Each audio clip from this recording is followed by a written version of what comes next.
बहुत पुरानी बात है, ये लगभग बात हो गई 95 की बात बता रहा हूँ मैं। अमेरिका में था, वहाँ कथा चल रही थी, किन्हीं के आंगन में कथा थी वहाँ अमेरिका में।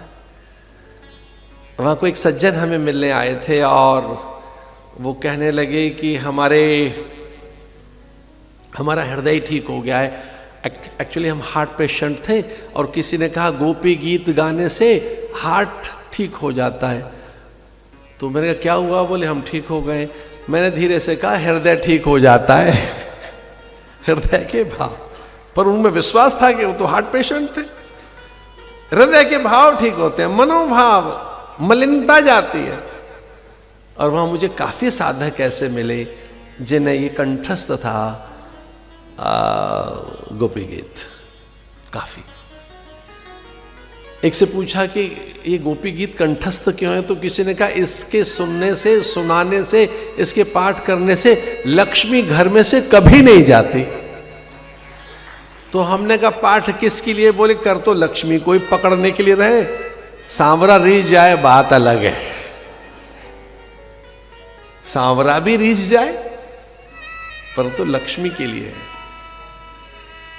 इसकी फलश्रुति यही है कि विद्या आ जाती है, विवेक आ जाता है, विचार आ जाता है, सरस्वती प्रसन्न हो जाती हैं, ब्रह्माणी रीझ जाती हैं, पितृ प्रसन्न हो जाते हैं, देव हर्षित हो जाते हैं। इस पाठ की एक फलश्रुति और है, गुरु अनन्य कृपा बरसाने लगते हैं, अधिक से अधिक होने लगता है, more and more and more, बहुत और बहुत और बहुत आने लगता है। पहला ही तो पद है ये, जेयति तेधिकम, अधिक आने लगेगा, अधिक।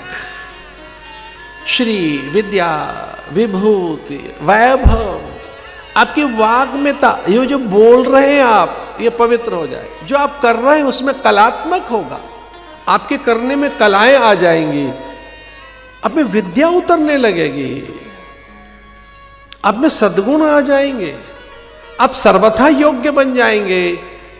तो कुछ मंत्र ऐसे हैं, कुछ साधन और व्रत ऐसे हैं जो आपको योग्य बनाते हैं। और जब आप योग्य बन गए, अधिकारी बन गए, पात्र बन गए, तो जैसे ही आप में पात्रता का विकास होता है, योग्यता आप में आती है, जैसे आप अधिकारी बनते हैं तो फिर भगवान भी चले आते हैं, फिर भगवान भी आ जाते हैं।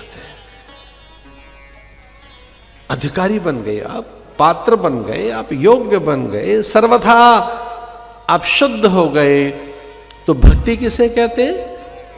भक्ति महारानी शुद्ध करती है, भक्ति महारानी जीवन को पवित्र करती हैं, परिष्करण करती हैं। उनका कार्य है शुद्धि का कार्य।